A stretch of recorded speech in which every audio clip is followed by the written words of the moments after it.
संसद भवन, जहां आम नागरिक अपनी रोजमर्रा के मुद्दों की अगुवाई करने के लिए प्रतिनिधि चुनकर भेजते हैं। लेकिन क्या आप जानते हैं कि संसद भवन के सत्र चलने के दरमियान 1 घंटे में 1.5 करोड़ रुपए का खर्च आता है, यानी 1 मिनट में 2.5 लाख। 2.5 लाख रुपए ये कम बड़ा आंकड़ा नहीं है। जो लोग प्रतिनिधि चुनकर भेजते हैं उनमें से कई लोगों की सालाना कमाई 2.5 से 3 लाख रुपए होती है। संसद का शीतकालीन सत्र चल रहा है, लेकिन चल रहा है या रेंग रहा है ये जरा समझ से परे है, क्योंकि अब की संसद का शीतकालीन सत्र कभी अडानी, कभी जॉर्ज सोरस, कभी हिंदू मुसलमान के धार्मिक संघर्ष के भेंट चढ़ जा रहा है।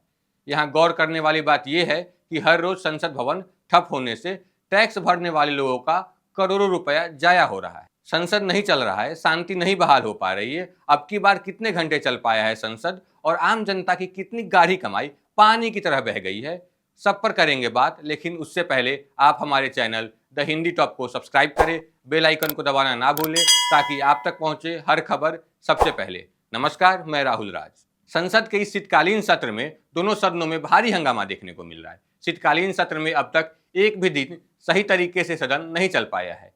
कांग्रेस समर्थित इंडिया गठबंधन संसद में बिजनेसमैन गौतम अडानी और नरेंद्र मोदी के बीच सांठगांठ होने को लेकर विरोध प्रदर्शन कर रही है। वहीं सत्तारूढ़ एनडीए भी कांग्रेस पर अरबपति जॉर्ज सोरोस से गठबंधन होने का आरोप लगा रही है। दोनों पार्टियां 2 अरबपतियों के विवाद में संसद की कार्यवाही ठप करके रखी हुई है। इन सब खींचतान के बीच सबसे ज्यादा नुकसान आम जनता का हो रहा है, जिनके कमाई से देश चलता है, संसद भवन भी चलता है। आम आदमी के मुद्दों को उठाने के लिए बनाए गए संसद भवन में आम आदमी के मुद्दे ही नदारद है। पूरा का पूरा दिन संसद में हंगामा होता हुए निकल जाता है। सांसद सुबह संसद भवन आते हैं, थोड़ी देर प्रदर्शन करते हैं, इसके बाद पूरे दिन के लिए सदन की कार्रवाई ठप हो जाती है।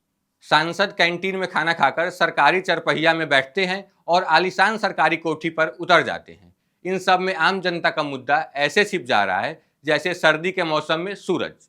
सत्ता पक्ष का कहना है कि विपक्ष संसद नहीं चलने दे रहा है, वहीं विपक्ष का कहना है कि सरकार जानबूझकर संसद को मुद्दे से भटका रही है। भारतीय संसद में अब तक के इतिहास में 2024 का शीतकालीन सत्र सबसे विफल सत्रों में से एक है। आंकड़ों की माने तो इस साल शीतकालीन सत्र दोनों सदनों को मिलाकर सिर्फ 41 घंटे ही चली है, जिसमें लोकसभा 18.6 घंटे, वहीं राज्यसभा 22.5 घंटे चली है। आपको बताते चले कि शीतकालीन सत्र 25 नवंबर से शुरू हुआ है और 20 दिसंबर तक चलेगा, यानी पिछले 12 दिन में सिर्फ 41 घंटे ही संसद में कार्रवाई हो सकी है। बाकी का समय हंगामे के कारण बर्बाद हो गया है।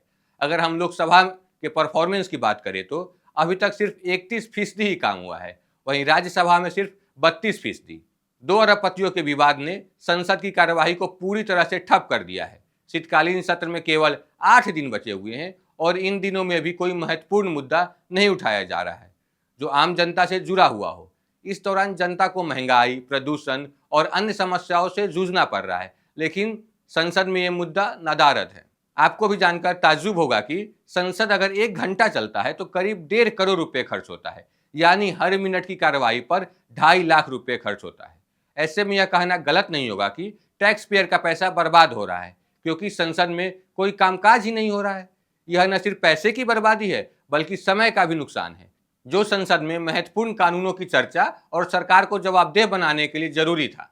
साल 2012 में तत्कालीन पार्लियामेंट्री अफेयर मिनिस्टर पवन बंसल ने आधिकारिक तौर पर बयान दिया था कि सदन चलाने के लिए प्रत्येक मिनट में 2.5 लाख रुपए खर्च होते हैं। बात करें साल 2024 में तो महंगाई कई गुना बढ़ गई है। जाहिर है सदन को चलाने का खर्च भी बढ़ गया है। इसके बावजूद भारतीय संसद के इतिहास में 2024 का शीतकालीन सत्र विफल रहा है। इस राजनीतिक गतिरोध ने न केवल संसद के कामकाज को ठप किया है, बल्कि यह क्षेत्रीय पार्टियों के लिए भी समस्याएं उत्पन्न कर रही है। सदन में क्षेत्रीय पार्टियों को अपनी बात रखने का मौका नहीं मिल पा रहा है। इस कारण कई क्षेत्रीय पार्टियां ने खुद को इस हंगामे से दूर कर लिया है। समाजवादी पार्टी, तृणमूल कांग्रेस और वाम दलों ने कांग्रेस के अडानी विरोध से खुद को अलग कर लिया है। इन सभी पार्टियों ने कहा है कि सदन का संचालन होना चाहिए। अगर संसद ऐसे ही ठप रहा या यही हाल रहा तो यह मतदाताओं में भी नकारात्मक संदेश जाएगा।